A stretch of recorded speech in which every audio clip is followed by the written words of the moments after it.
নমস্কার বন্ধুরা, এই মুহূর্তে আছি আমি পূর্ব মেদিনীপুর, যেটা নন্দীগ্রামের মধ্যে, যেটা হচ্ছে আপনার নাকচিরা চর, যেখানে বেশ কিছুদিন আগে আমি খবর পাই যে এখানে একটা রেড গার্ড হয় একটা ফিশারিতে, বেনামিতে। তো সেই রেড গার্ডে যখন হয় তখন আমাদের কাছে ফোন আসে এবং আমাদের এখানে যিনি নেতৃত্ব দিচ্ছেন আমাদের অভিরাম দা এই খবরটা পান সারাফত বাবুর থেকে। তো সারাফত বাবু এখানে নিয়ে আসে যখন, তখন মাছটা কিন্তু ওনারা চেক করেন, দেখেন এখানে কিন্তু অলরেডি মাছটা কাটছিল, প্রচুর পরিমাণে মাছ মরছিল। এখানে যারা রয়েছে, যারা দেখভালের, তারা কিন্তু এই মাছগুলো বালতিতে করে কেটে ফেলছিল। তো সেই মাছটা আজকে আমি উপস্থিত হলাম দেখার জন্যে। সারাফত বাবু এবং আমাদের অভিরাম বাবু দুজনের কাছ থেকে জানবো যে মাছটা যখন দেখতে আসা হয় তখন কী পরিস্থিতি ছিল। মাছটা যখন দেখতে আসা হয়, অ্যাকচুয়ালি পন্ডের কন্ডিশন অনুযায়ী মাছ খুব মরছিল। একটা মানে বড় বালতি 20 লিটার বালতিতে মরে ওরা তুলছিল। তখন আমি আর সারাফত ইসলাম দেখে বলেছিল আমরা এই কন্ডিশনটা আপনাদের ক্রিটিক্যাল রোগটাকে আমরা একটু দেখব।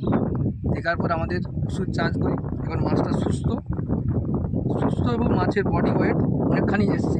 আচ্ছা, মাছটা একটু দেখিয়ে দেওয়া যাক সাথে সাথে। দাদা মাছটা দেখাচ্ছে এবং মাছের স্ট্রেংথ পাওয়ারটা দেখুন। হ্যাঁ, মাছটা যখন দেওয়া হয়েছিল কতদিন আগে মেডিসিনটা করা হয়েছে? মেডিসিন 20 দিন হয়ে গেছে। 20 দিন হয়ে গেছে। মাছটা তখন বডি ওয়েট ছিল 10 গ্রাম। আচ্ছা, 10 গ্রাম ছিল। এখন বর্তমান দেখতে পাচ্ছেন মাছের, আমাদের সারাফত বাবুও দেখাচ্ছেন, মাছের কোয়ালিটিও দেখিয়ে দিতে বলবো। সাথে সাথে এই মাছটা কিন্তু কাটছিল প্রচুর পরিমাণে, এই মাছটা কিন্তু কাটছিল। বর্তমানে আপনারা মাছের কালার দেখলেন, স্ট্রেংথ পাওয়ার দেখলেন। এই মাছটা কিন্তু অনেক গ্রোথ এসেছে। এখন বর্তমানে কত গ্রাম হতে পারে আনুমানিক? আমরা তো ওয়েট করিনি, 15 গ্রাম মাছ অলরেডি চলে এসছে। এবং সাথে সাথে এই মাছটা কিন্তু অলরেডি যে প্রবলেমসটা ছিল সেই প্রবলেমটা কিন্তু রিকভার করেছে। তো যিনি এখানকার ফিশারি হোল্ডার, তার সঙ্গেও কথা বলবো যে সময় মাছটা মরছিল, কাটছিল, তখন উনি কী পরিস্থিতি ছিল, আর আজকে মাছটা দেখার পরে ওনার কী অভিপ্রায় হচ্ছে সেটা আমরা জানবো। সাথে সাথে আপনাদেরকে জানিয়ে রাখি, সিরিজ অ্যাকোয়া বায়োটেক নন্দীগ্রামের বিস্তীর্ণ এলাকা জুড়ে কাজ করছে। এখানে নেতৃত্ব দিচ্ছেন আমাদের অভিরাম দার সঙ্গে যোগাযোগ করে আপনারা বিভিন্ন এলাকার আপনারা ডিস্ট্রিবিউশন নিতে পারেন এবং কাজ করার জন্য যোগাযোগ করতে পারেন। সাথে সাথে আমাদের সারাফত বাবু আছেন, এই এলাকার স্থানীয়, উনি কিন্তু এই পুরো এলাকাগুলো দেখভাল করছেন। তো সমস্ত যারা আপনারা মাছ চাষের সমস্ত কিছু সলিউশন নিতে চাইছেন, প্রথমে সারাফত বাবুর সঙ্গে যোগাযোগ করবেন, তারপরে অভিরাম দা, তারপর আমাদের কাছে। আমরা সম্পূর্ণ সহযোগিতা করব, আপনাদের কাছে এসে সম্পূর্ণ সলিউশন দেওয়ার চেষ্টা করব। চলুন এবার আমরা আমাদের যিনি মালিক রয়েছেন এই ফিশারি, তার থেকে কিছু তথ্য আমরা শুনব। আমি বাস্তবকে জানার চেষ্টা করব যে আপনি যখন আমাদের মেডিসিনগুলো ইউজ করছিলেন তখনকার পরিস্থিতি আর আজকের পরিস্থিতি কি? অনেকটা ডিফারেন্স, আজকের পরিস্থিতি অনেকটা ভালো, আগের তুলনায় অনেকটা ভালো। আচ্ছা, যখন কাটছিল মাছটা তখন যে পরিস্থিতি ছিল, তখন যে গ্রোথ ছিল, এখন বর্তমানে এই মেডিসিনটা ইউজের পরে কি মনে হচ্ছে? এই মেডিসিনটা ইউজের পরে মাছ অনেকটা সতেজ হয়েছে এবং মাছ যে কাটছিল সেটাও বন্ধ হয়ে গেছে প্রায়। আচ্ছা, মোটামুটি আপনারা তো শুনতে পারলেন রেড গার্ড ছিল তো? রেড গার্ড এসেছিল একদম। সেই রেড গার্ডটা রিকভারি হয়েছে তো? হ্যাঁ, রিকভারি হয়েছে। এখন বর্তমানে মাছের সেকোটা কেটে একদম জলের কালারটাও এবং সমস্ত পুকুরের এটা কিন্তু চেঞ্জ হয়েছে পরিবেশটা।